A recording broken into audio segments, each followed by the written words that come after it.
కేంద్రంలో మూడవసారి అధికారానికి వచ్చిన బీజేపీ సంకీర్ణ ప్రభుత్వం కార్మిక, రైతు, వ్యవసాయ కార్మిక, ప్రజా వ్యతిరేక విధానాలకు పాల్పడుతుందని సిఐటియు మెదక్ జిల్లా ఉపాధ్యక్షులు ఏ మల్లేశం అన్నారు. నరసాపూర్లో ఏర్పాటు చేసిన సిఐటియు ముఖ్య నాయకుల సమావేశంలో ఆయన మాట్లాడుతూ కార్పొరేట్ల ప్రయోజనం కోసం దేశ సంపద పూర్తిగా తాకట్టు పెడుతున్నారని మండిపడ్డారు.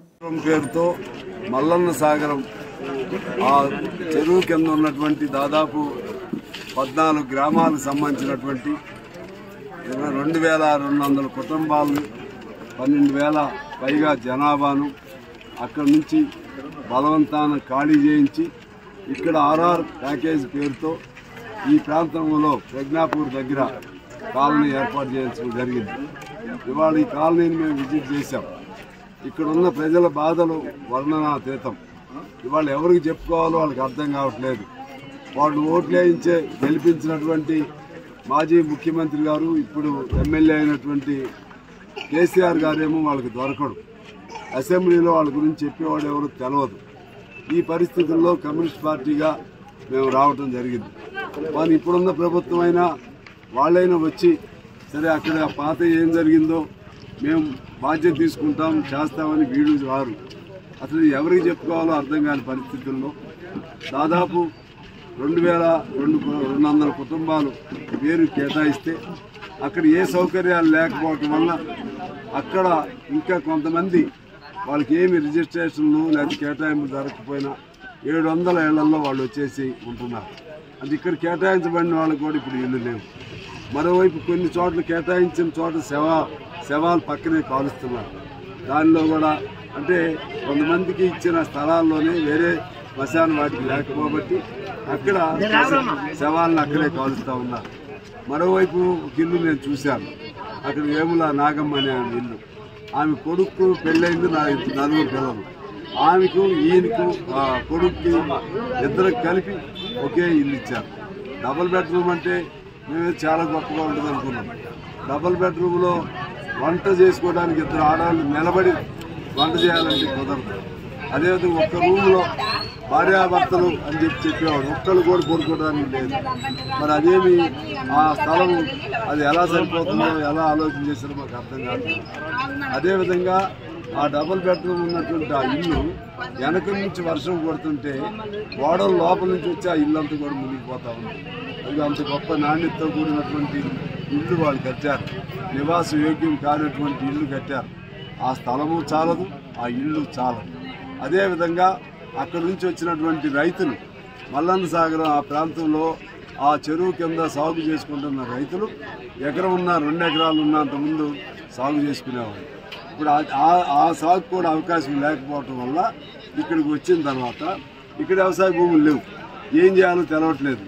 అడ్డ మీద వెళ్ళి కూలీలుగా నిలబడే పరిస్థితి వస్తుంది. కూలీ దొరుకుతో తెలవదు. ఈ విధంగా ఇంకా కొంతమందికి ఇల్లు రాని వాళ్ళు. అదేవిధంగా అక్కడ భూములు 51 ఎకరానికి ఇంకా అసలు ఏమి రూపాయి కూడా ఇవ్వని వాళ్ళు.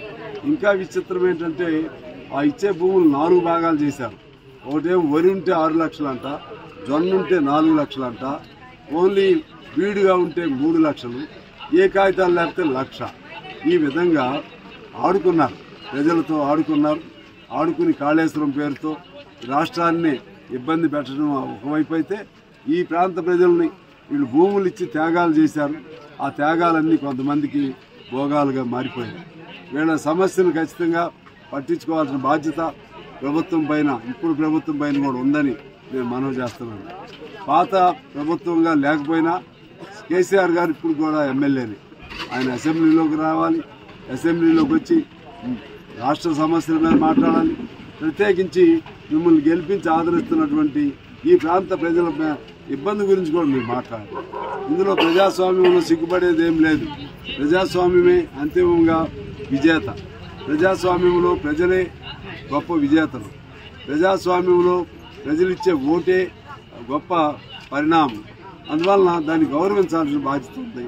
వచ్చి మా నియోజకవర్గ ప్రజలకి ఇబ్బంది ఉంది, లేచి ఒక మాట చెప్తే సచ్చినట్టుగా ఈ ప్రభుత్వం ఇవ్వాల్సిందే, దాన్ని గౌరవం ఇస్తారు. ఆ విధంగా ఈ కేసీఆర్ గారిని నేను కోరుతున్నాను. ఇక విశ్రాంతి చాలు, సిగ్గుపడొద్దు. ఎందుకంటే ఎవరు శాశ్వతం కాదు. అట్లా అనుకున్నప్పుడు ఉమ్మడి రాష్ట్రం చాలామంది ముఖ్యమంత్రులు చేశారు. ఎన్టీ రామారావు గారు లాంటి వాళ్ళే ఓడిపోయారు. అందువల్ల అసెంబ్లీకి రావాలి, ఈ ప్రజల సమస్యలు పట్టించుకోవాలి. ఇక్కడున్న మంత్రి గారు కూడా రావాలి, పొన్నం ప్రభాకర్ గారు వచ్చి దీన్ని చూడాలి. అదేవిధంగా ముఖ్యమంత్రి గారి దృష్టికి తీసుకుని వెళ్ళాలి. సందర్భం అవకాశం దొరికితే ముఖ్యమంత్రి గారు, ఇప్పుడున్న ముఖ్యమంత్రి గారు కూడా ఈ ప్రాంతానికి రావాలి, వచ్చి చూడాలి. ఎందువల్లంటే భవిష్యత్తులో నిర్వాసితులు ఎవరైనా సరే ఇటువంటి ఇబ్బంది జరగకూడదు. ఇవాళ అనేక అంశాలపైన ఫామ్ హౌస్ పేరుతో మనం ఫార్మాసిటీయో లేదా ఇంకో పేరుతోనూ నిర్వాసితులు అవుతున్నారు. ఈ నిర్వాసితులు పడుతున్న ఇబ్బందులు మరొక నిర్వాసితులు పడకుండా ఉండాలంటే వాళ్ళు వచ్చి ఇక్కడ చూడాలి. ఈ అన్ని అంశాలపైన ఇవాళ పరిశీలన చేయడానికి మా రాష్ట్ర జిల్లా కమ్యూనిస్ట్ పార్టీల నాయకత్వంలో మేమందరం ఇక్కడికి వచ్చాము. ఈ అంశాలపైన ఖచ్చితంగా ప్రభుత్వ దృష్టికి మేము తీసుకుని వెళ్తాం. అసెంబ్లీలో కూడా అవకాశం దొరికితే ఈ అంశాలను ప్రస్తావన చేస్తాం. నిర్వాసితులకు స్పష్టమైన విధానం ఉండాలి.